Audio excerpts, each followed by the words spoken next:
Hare Krishna, welcome everyone to our Caitanya Caritāmrta audio class. We'll begin with our prayers. Om Jnanatimrandasya Gyananjana Shalakaya Chakshurunmilitam Yena Tasmai Shri Gurave Namah.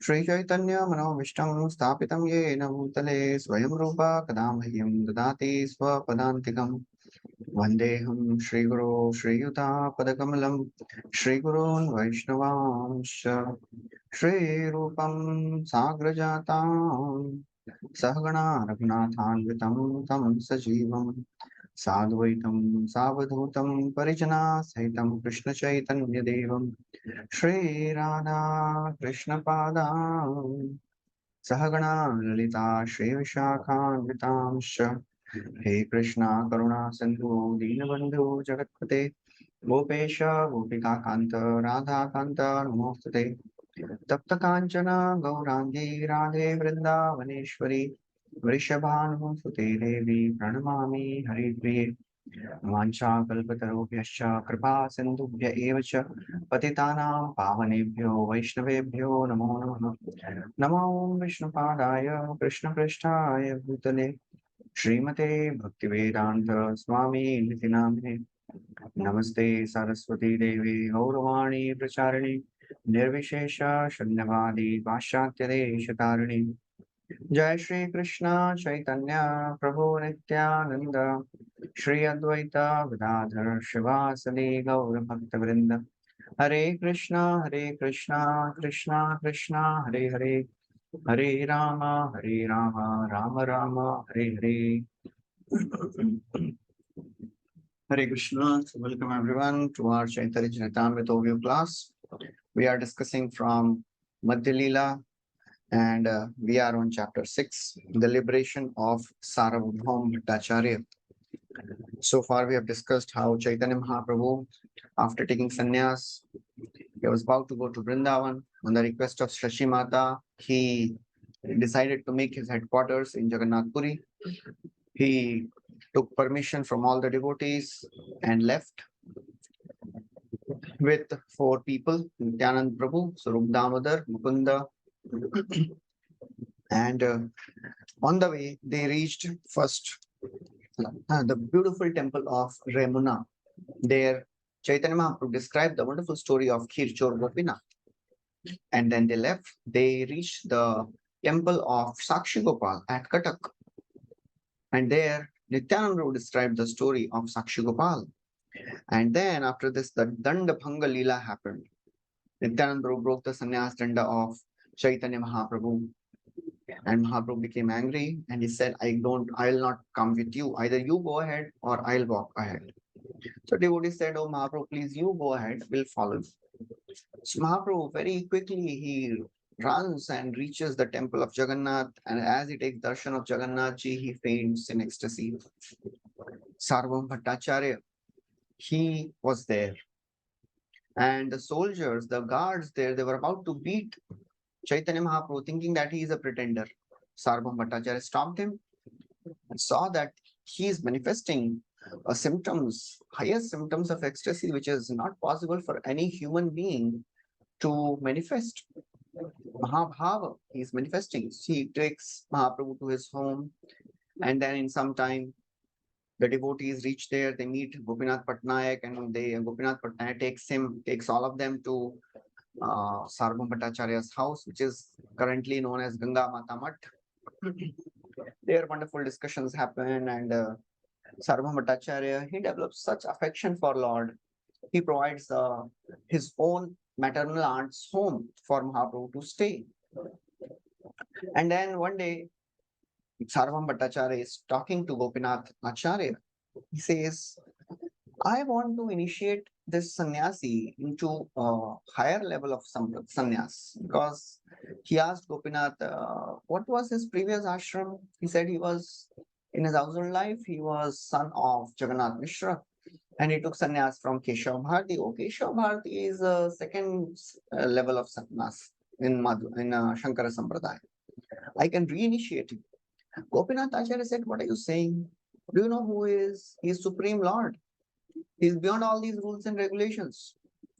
Then there is a discussion which is happening between Sarvam Bhattacharya and Gopinath Acharya. And Gopinath says that because Sarvabhauma Bhattacharya said that actually in Kali Yuga there is no avatar of the Lord. Lord is Triyugi. Gopinath Acharya says Lord is Triyugi means there is no lila avatar, but there is a yuga avatar in every yuga. And there are various scriptures which tell this.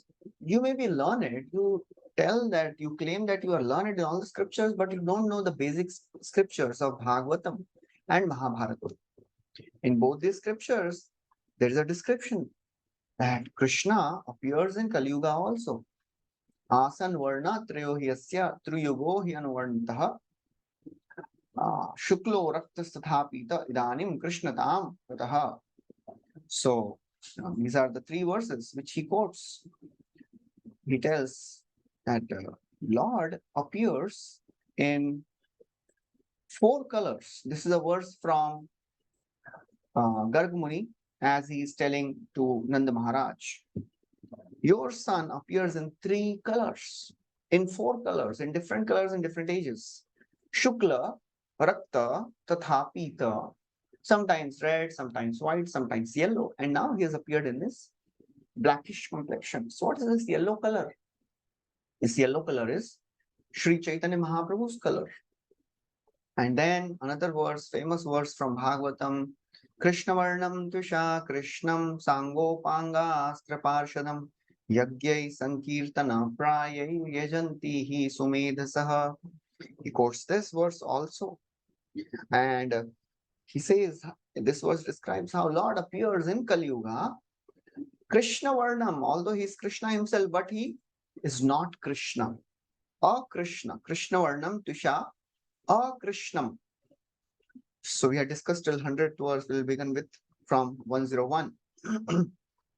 So in 100th verse, he said, Prati yoge korena Krishna yuga avatar tarkanishta hriday tumar nahi ka vichar. Because your heart is full of dry logic. You can never understand. You will never understand this internal appearances of Lord. So he quotes many verses. Asan varna trayohyasya granto anuyugam tanu shuklo raktas tathapita idanim krishnatam gata. And then he quotes a verse from 11th canto of Bhagavatam. Idi dvapara urvisha swanti jagadishwaram nana tantra vidhanena kalavapi tathashunu. So this is the discussion between Karbhajan, this is between Maharaj Nimi and the Navi Yogendras. Iti Dwapar Urvisha, in Dwapar Yuga, Stwanti Jagadishwara, the people offer prayers to that Supreme Lord by Nana Mantra Vidhanena, by various mantras, by offering various deity worship. That's how people worship in Dwapar Yuga. But now I am going to tell how people worship the Lord in Kali Yuga. And then this famous verse comes. Krishna Varnam Tusha Krishnam Sango Pangastra Parshadam Yagyai Sankirtana Prayai Yajantihi Sumedhasa. Krishna Varnam. He is Krishna himself, but he is not Krishna Varna. Krishna is not Krishna Varna. He is golden. And he comes with his Sangha, Upanga, and Astra. He comes with his associates and carrying the weapon. What is the weapon? The associates, Panchatattva say, Panchatattva mili Prithiviyasiya, Purve Pirima Bhandarera Mudra Ughadiya. Lord appears in 5 forms. What is the Astra he is carrying? That is the Astra of his beauty, his humility. That Astra completely overwhelms anyone. And why he appears in Kali Yuga? Yagyai Sankirtana Prayai. Lord appears to establish this Sankirtan Yagya, the chanting of the names of the Lord. And those who are intelligent, Yajantihi Sumedhasaha, the intelligent people, they perform this worship. Not everyone can do. Not easy. It requires great pious credits. Of course, this piety is not material piety, spiritual piety, Sukriti, Bhakti Unmukhi Sukriti. Anybody who has done in the past, they take to this process, not everyone. And then the third verse, which is from Mahabharata, it comes in Vishnu Sahasranam Stotra when Bhishma is speaking to Yudhishthir Maharaj, Vishnu Sahasranam. There he describes Suvarna Varna Hemango Varangas Chandanangadi Sanyasakrit Shram Shanta Nishtha Shanti Parayana. The Lord, he appears as Gaur Sundar, Suvarna Varna, golden complexion.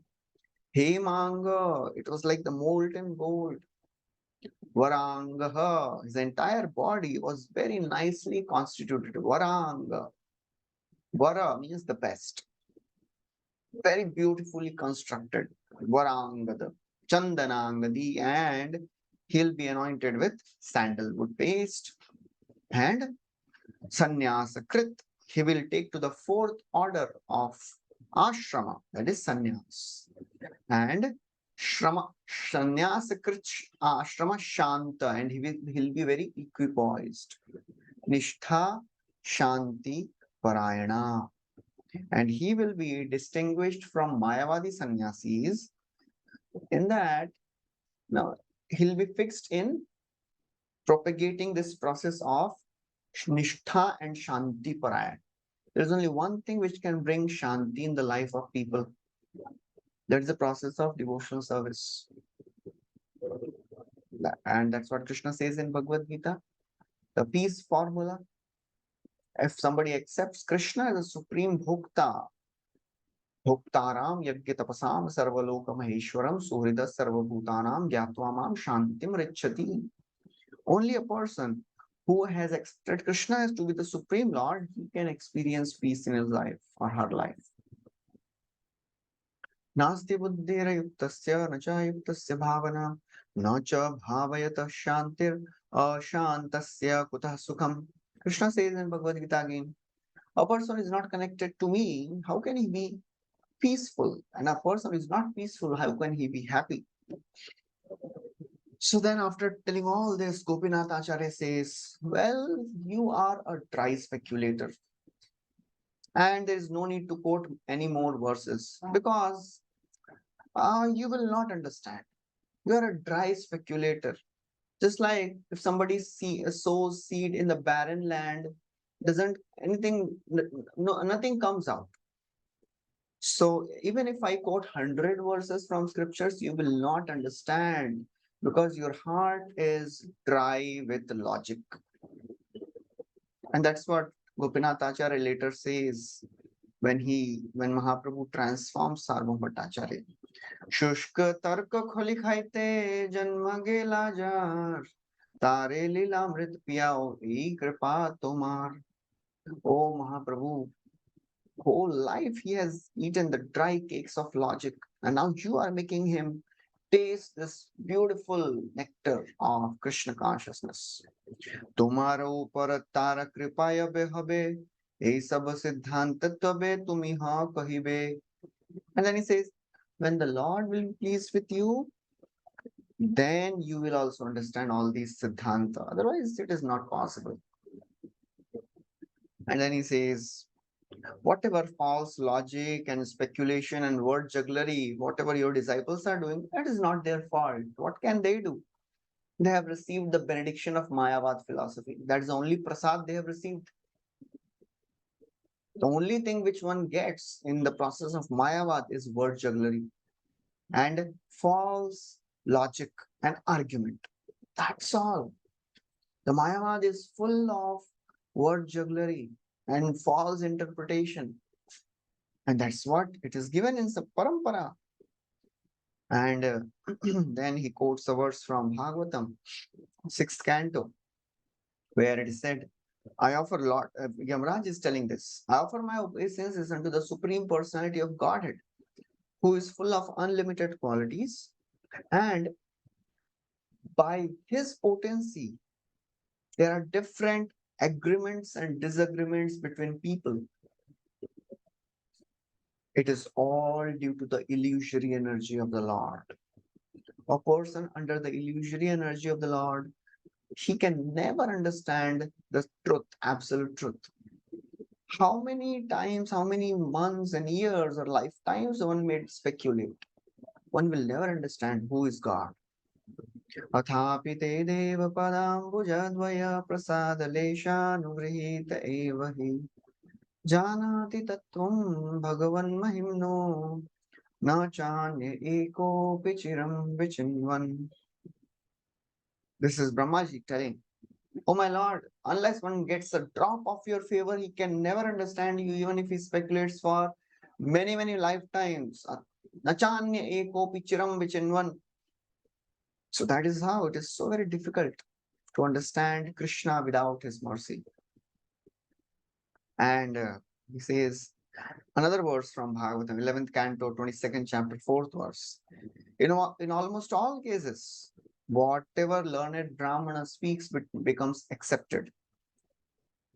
Because nothing is possible for my illusory energy. Under the influence of my illusory energy, people they accept anything spoken by a Brahman because they have no intelligence. So, a learned scholar, whatever he says, whatever he speculates, people accept it. And Prabhupada writes that in many cases, philosophical speculators have covered the real truth. And all the various philosophies, the six systems of philosophy, propagated by ancient scholars, philosophers like Kapila, Gautama, Jaimini, Kanad, they are all useless philosophical theories. This Kapila is not Lord Kapila. Kapila is atheistic Kapila. There is another personality. They're all useless because they don't accept the personality of the God. And in modern days, Prabhupada says, all the scientists are also busy in same thing. They also want to prove that there is no God. Nature is everything, or there's some power. So they don't want to accept. It is all due to influence of Lord's illusory energy. And then Prabhupada says, if you want to come out of this bewildering illusory potency, we have to accept the words of the Lord as it is, as they are. That's why Prabhupada wrote Bhagavad Gita as it is. Otherwise, it is very difficult to understand scriptures, very difficult to understand Krishna, because the world is full of people who want to deny the existence of God. Then, as Sarvam Bhattacharya is hearing all this, he had a wonderful relation with Gopinath Acharya. It was not that they were enemies. They were very closely related. Therefore, Gopinath Acharya could say so many things. And Sarvam Bhattacharya, hearing all this, he said, okay, first you go and, go to Chaitanya Mahaprabhu, invite him for prasad, and then you tell me whatever you want to say. Now you go. So take Jagannath Mahaprasad, give to Mahaprabhu, and after that come back and teach me well. Jitna sikhana hai, sikhana baad mein. Now you go and give Mahaprasad of the Lord to Sri Chaitanya Mahaprabhu. So Shivraj Goswami says that Gopinath Acharya and Sarvam Bhattacharya, they had a very sweet, loving relationship. And that's why Gopinath Acharya could, deal with him in different ways. Sometimes he would teach him by blaspheming him, by praising him, by laughing at him. That is a secret of, giving feedbacks. Gopinath Acharya is very strongly correcting in very sharp and seemingly harsh words. But Sarvam Bhattacharya is not affected and offended because he has a wonderful relationship. So when it comes to giving feedback to people and correcting people, we should understand, am I the right person to correct? Is it the right time to correct? Is it the right way to correct? There are so many things we have to take into consideration before correcting a person. If somebody is superior and you know that he will never listen to me, he'll never take me seriously. By correcting that personality, we are just making a fool of ourselves. We are wasting our time. So we have to understand what is our adhikar, and then is it the right way I am doing it? If somebody is sitting with a plate full of Mahaprasad, and at that time somebody comes and says, "You are doing atyahar. What are you doing? We know, we have heard, bhalana khaibe, bhalana paribe, and you are eating so much." This is not the right time to correct. There is a right time to correct and right way to correct. So therefore, Gopinath Acharya, because he had a very loving relationship, intimate relationship, therefore he could instruct Sarvam Bhattacharya in this way. So then, as instructed by Sarvam Bhattacharya, Gopinath, he went to Sri Chaitanya Mahaprabhu and invited him on Sarvam Bhattacharya's behalf. And when he reached there, he told everything, whatever Sarvam Bhattacharya was telling about Sri Chaitanya Mahaprabhu. And Mukunda Dutt and Gopinath Acharya, they were not so happy. They disapproved the statements of Bhattacharya. But Sri Chaitanya Mahaprabhu, when he heard this, he became very happy. He said, "No, please don't speak like that. Sarvam Bhattacharya is like my father. He's having such affection for me. He wants to see that I maintain my sannyas vow. Therefore, he wants to instruct me. So, what is the fault in this?" That's how Chaitanya Mahaprabhu, he would always, deal wonderfully with various people in a very, very humble way. And next morning, Sarvam Bhattacharya, Chaitanya Mahaprabhu goes to the house of Sarvam Bhattacharya, and Sarvam Bhattacharya takes him to the temple of Lord Jagannath. They were both in a very happy mood, and Mahaprabhu, he took darshan of Lord, and then after that, Sarvam Bhattacharya, he gave a very nice place to Sri Chaitanya Mahaprabhu to sit, a raised asana, and he sat down on the floor, because although in age-wise Sarvam Bhattacharya was senior, but Mahaprabhu is a sannyasi and he is a grihastha. So he gave a high seat to Sri Chaitanya Mahaprabhu and he sat down on the floor. And he started instructing Sri Chaitanya Mahaprabhu in Vedanta. Vedanta padaite tabe arambha korila, sneha bhakti kari kichu prabhure kohila. So now, Vedanta padaite tabe arambha korila. He then began instructing Sri Chaitanya Mahaprabhu in Vedanta philosophy, Vedanta Sutra. Out of affection only.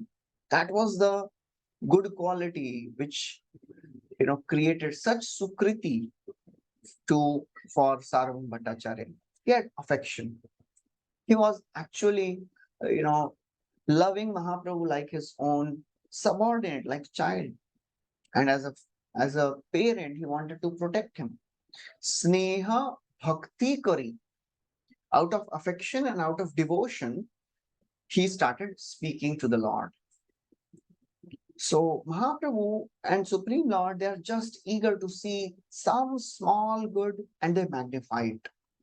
Because the Lord is just waiting for all the living entities to just turn towards him. And even if he gets one little signal, one little attempt this personality is doing to come close to me, if, as it is said, if we take one step towards Krishna, Krishna takes 10 steps. But it is unfortunate that people, they don't want to take that one step also.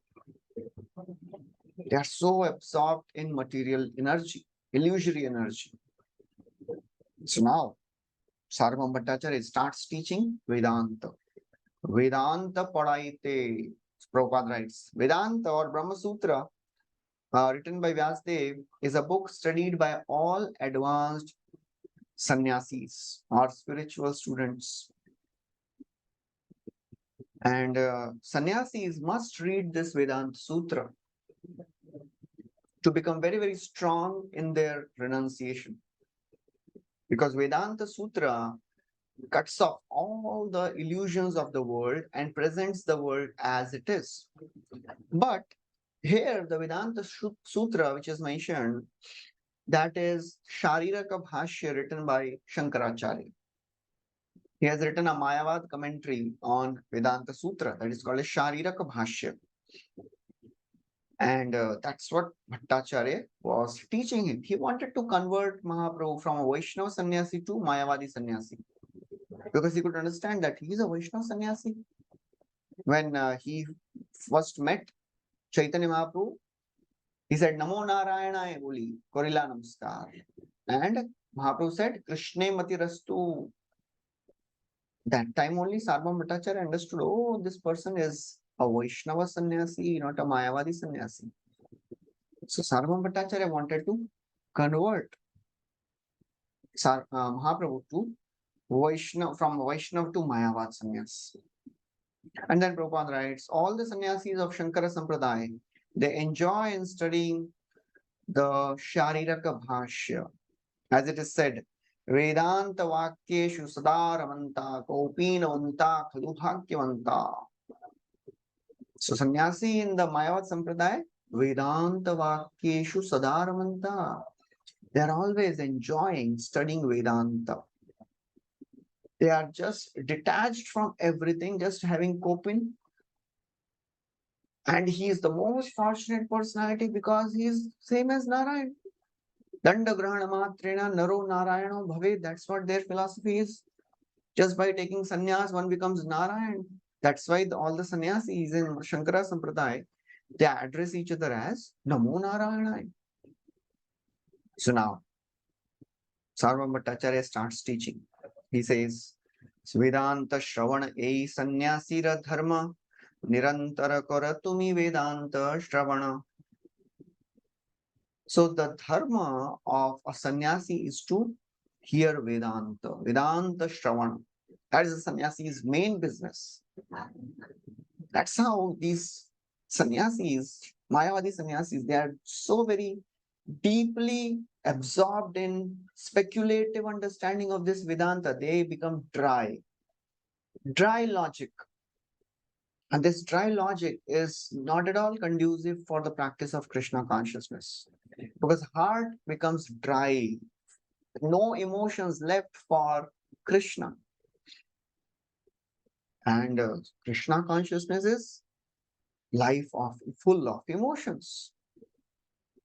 So Vedanta Shravane Sannyasira Dharma, therefore, without hesitation, Nirantar, continuously without hesitation, Karatumi Vedanta Shravan, please hear Vedanta from a superior personality.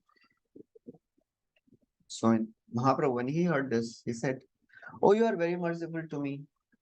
So therefore, I think that my duty is to obey your instructions. He's very humbly presenting himself. And now, Sarvam Bhattacharya starts instructing Mahaprabhu. 7 days. 7 days continuously he is instructing Mahaprabhu. And Mahaprabhu just sat there and listened to this Vedanta philosophy.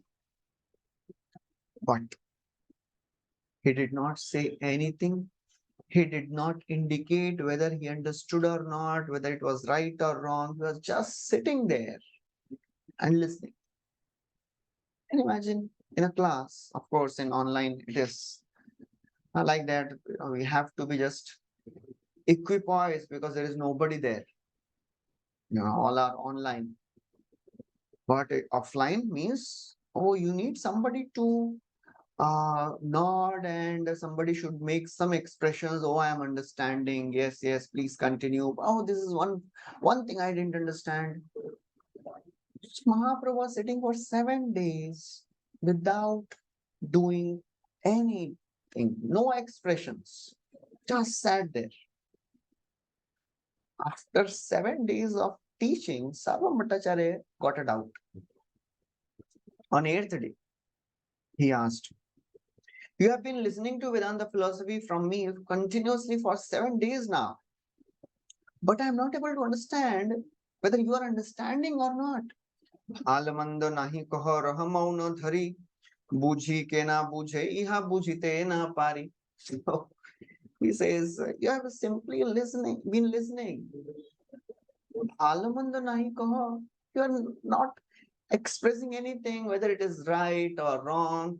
बुझी के ना बुझी, you are understanding or not understanding. I am not able to understand. बुझते ना पारी. समझ रहा है कि नहीं, मुझे नहीं समझ रहेगा. So that's how. Please, you should show some expressions. At least nod your head. At least, you know, ask a question if you have not understood anything. Now, Mahaprabhu speaks after 7 days.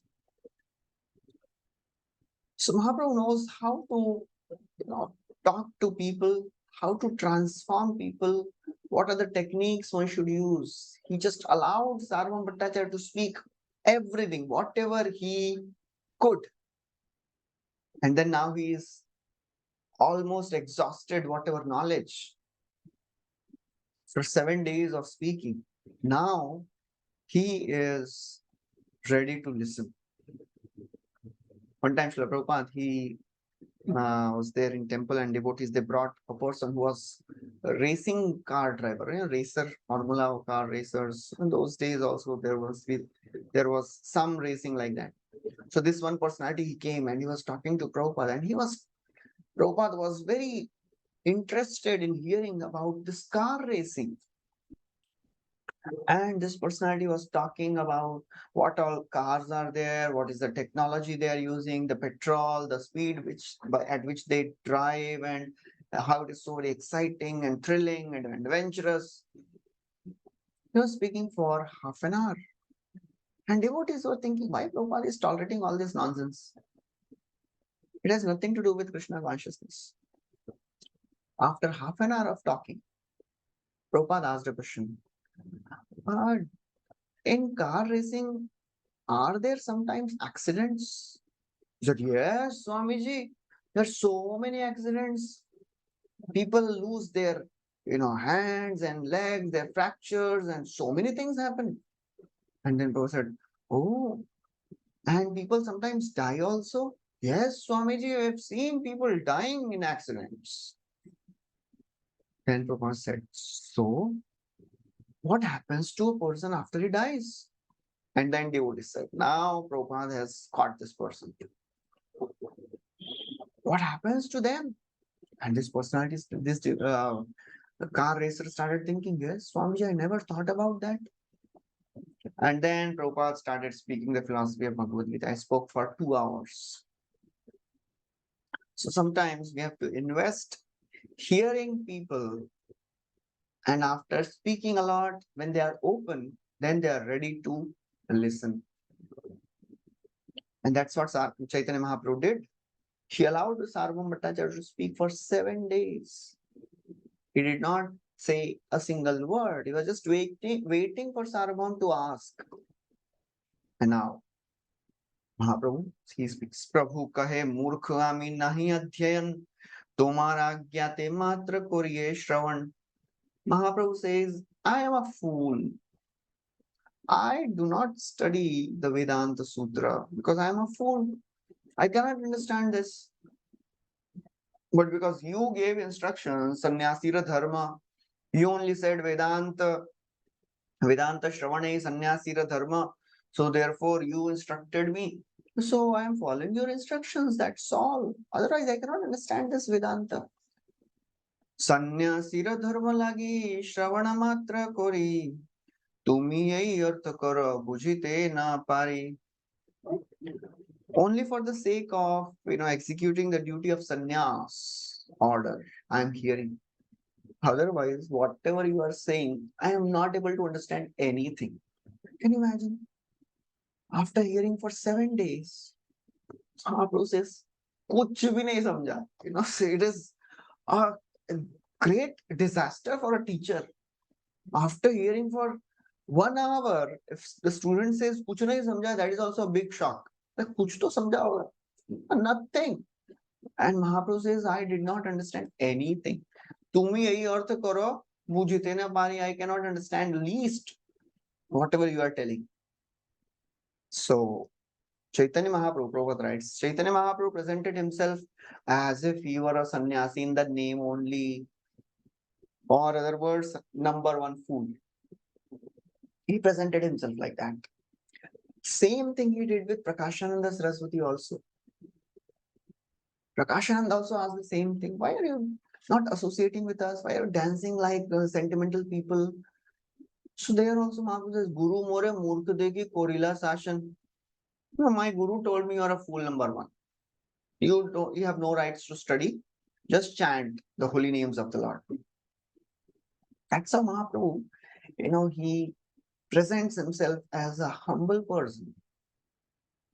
And a humble person naturally wins over the hearts of people. And then what comes later, they are ready to accept. Because the ego is not challenged when the person in front says, I am a fool, you are such a great scholar. Okay, okay, whatever you want to say, please tell me. Anyways, you are a fool. I'll hear whatever you are saying. That's how Mahaprabhu, he starts. And Prabhupada writes, Mayavadi sannyasis, they generally represent themselves as Jagat Guru. And Prabhupada writes, they are Jagat Guru in the name only. They don't know what is happening in the neighboring, village. They don't know what is happening in their town or country, and they call themselves Jagat Guru. Prabhupada writes, Sri Chaitanya Mahaprabhu approved of sannyasis reading Vedanta Sutra, but he did not approve of reading Shariraka Bhashya of Shankaracharya. So what Vedanta Sutra I should study as a Vaishnava sannyasi? Because we don't know what is this Vedanta Sutra. We know just few statements. Aham Brahmasmi, Tattvamasi, Sarvam Khalvidam Brahma. What is actual Vedanta?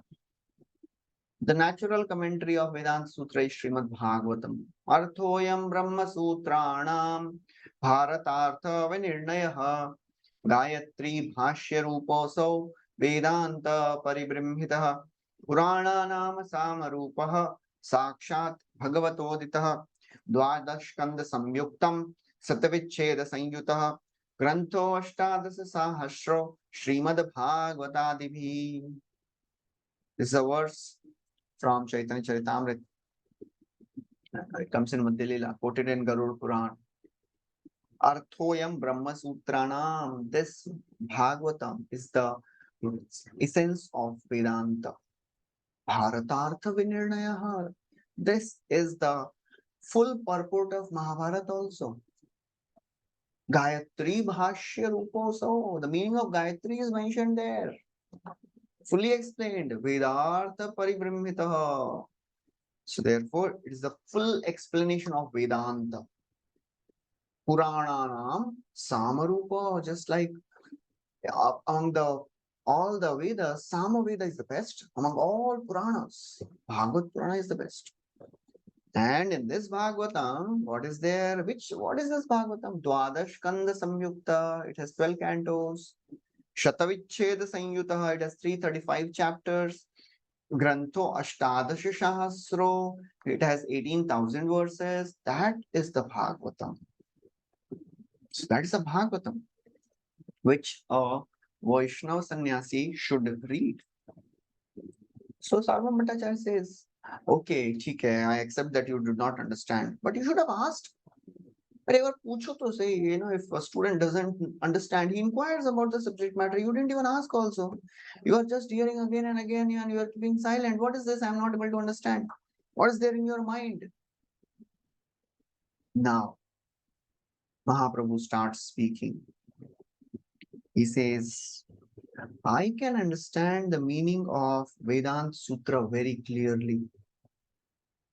But whatever you are teaching me, it is like a cloud covering the clear sun-like knowledge of Vedanta Sutra. So Prabhupada writes, the knowledge of Vedanta Sutra is as clear as noonday sun.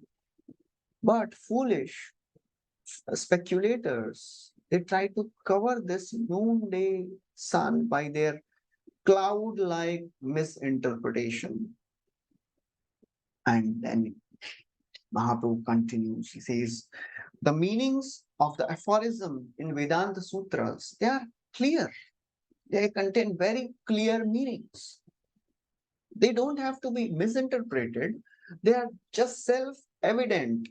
But there are others They misinterpret and they cover the real meaning, the self-evident meaning, and they give another wrong interpretation. That's the problem. And those interpretations, they are like the clouds. And Prabhupada writes in the purport, if you want to understand the detailed explanation of Mayavad, we have discussed this in Adi Lila, when in the discussion with Prakashananda Saraswati. It comes in 7th chapter, 106 to 146 verses. Very detailed explanation. A wonderful discussion happened there. And then Mahaprabhu continues that you are not giving the direct meaning of the Vedas. You are not explaining the direct meaning. You are giving just indirect explanations. Your only business is to cover the real meaning. Very strongly now Mahaprabhu is speaking. Prabhupada writes, this is the typical of all Mayavadis. That is their business.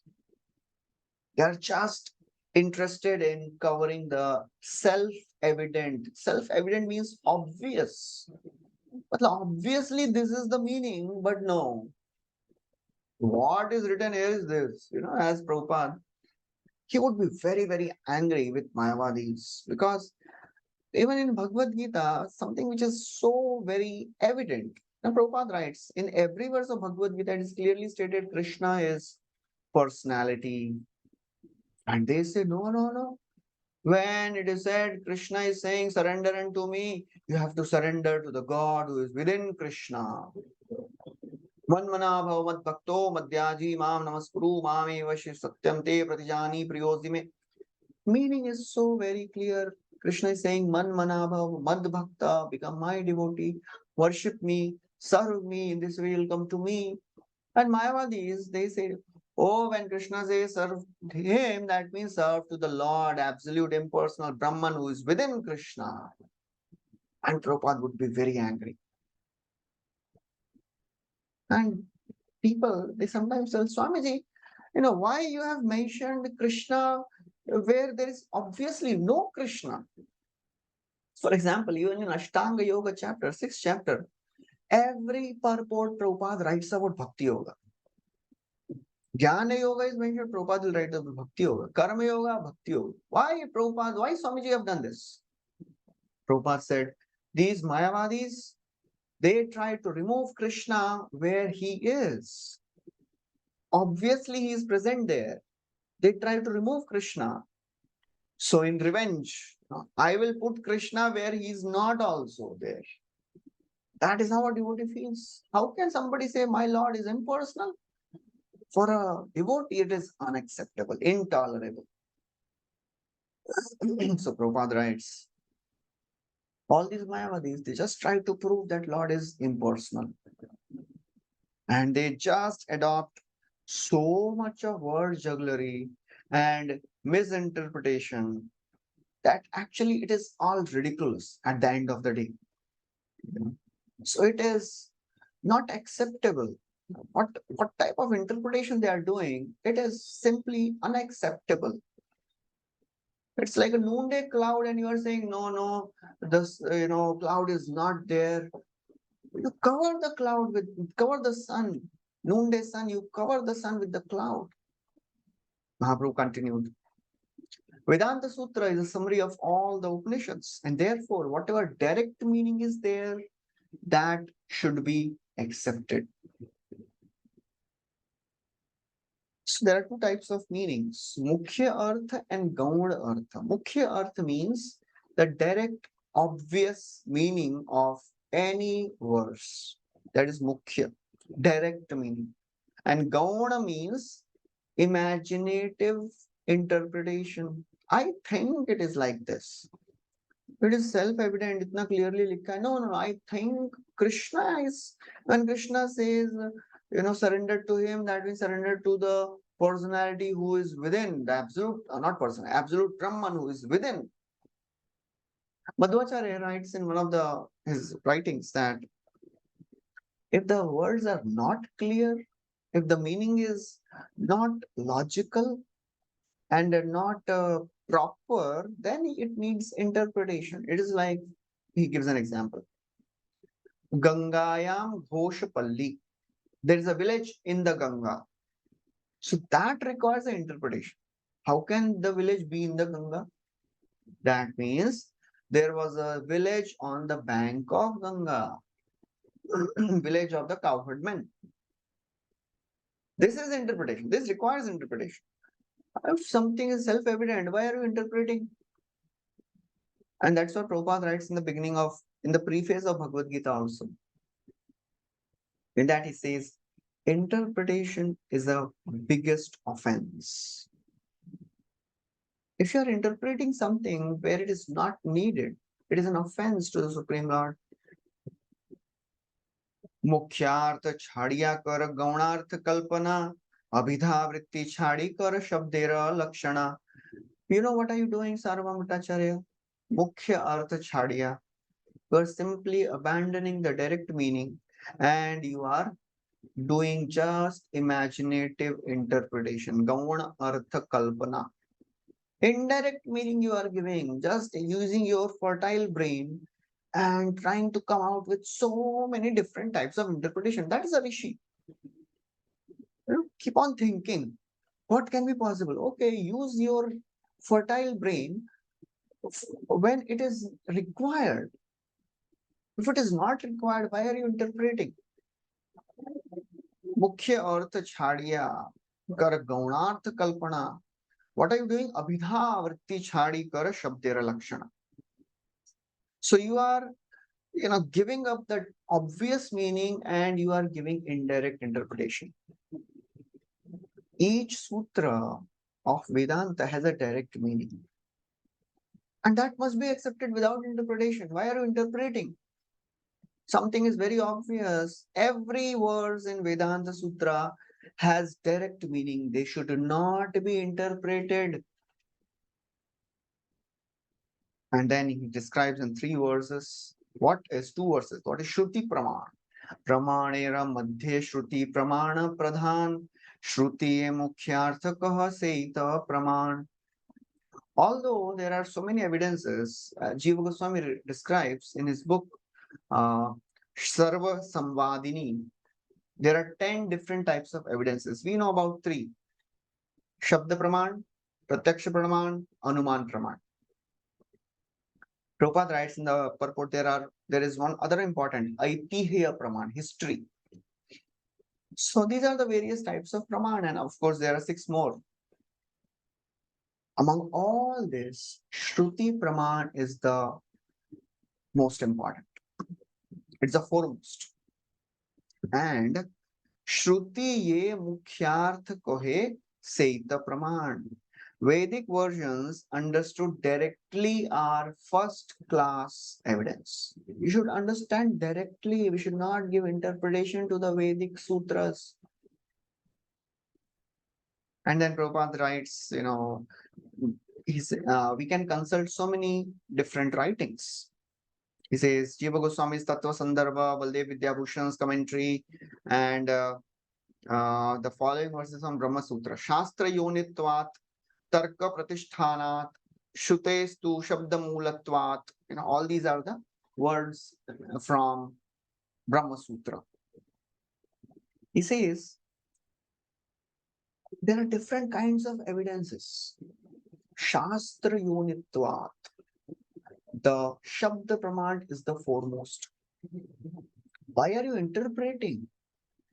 Directly it is mentioned in scripture. The Shabda should be taken as it is. Why are you using your intelligence? Because everyone has 4 defects.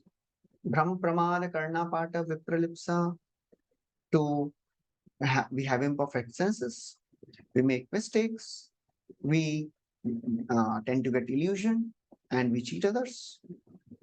So how can a person with 4 defects interpret in a right way? Just accept the words of scriptures as it is.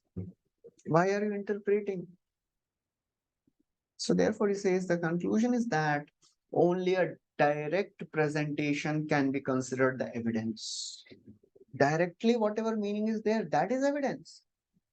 If somebody is interpreting, that is not evidence. And if your interpretation is helping that direct evidence, then it is acceptable. If it is contradictory to whatever the direct evidence is there in the scriptures, it is not acceptable. And Prabhupada says, he gives an example.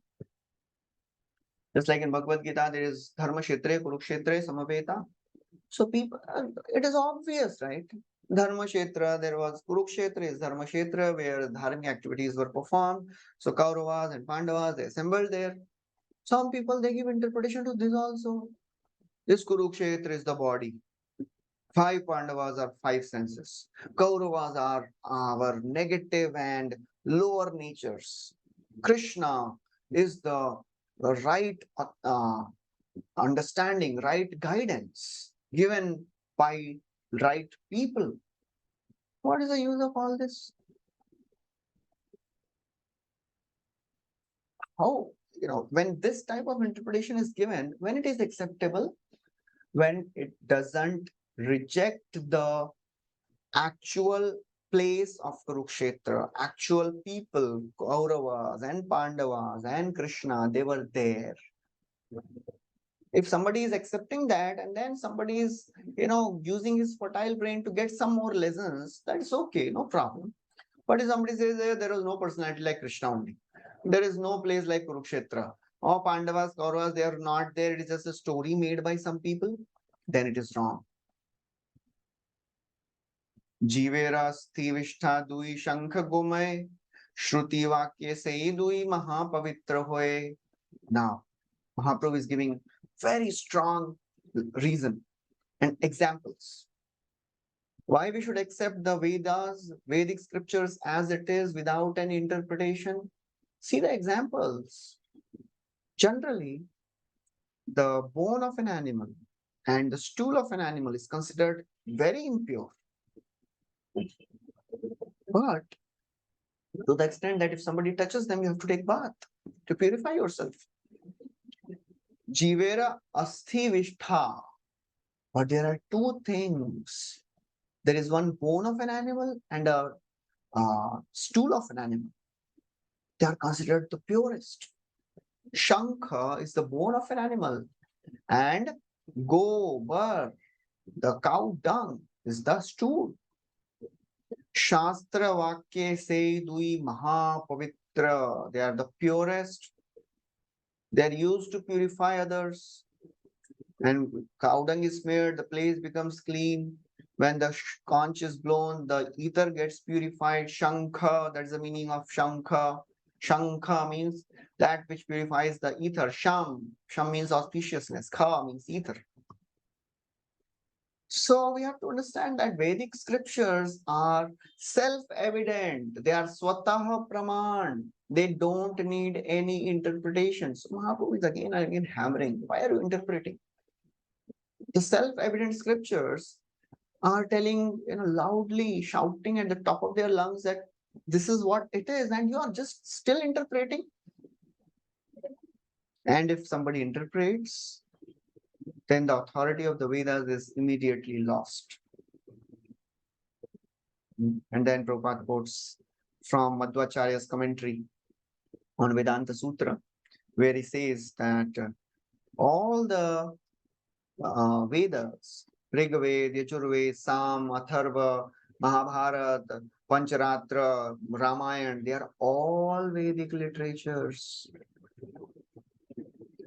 And any literature which is in line with the Vedic literatures, they are also should be considered literatures, Vedic literatures.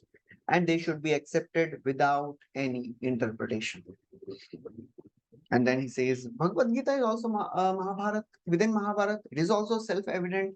Krishna is himself telling again and again that he is a supreme, Aham Sarvasya Prabhu. Why are you interpreting?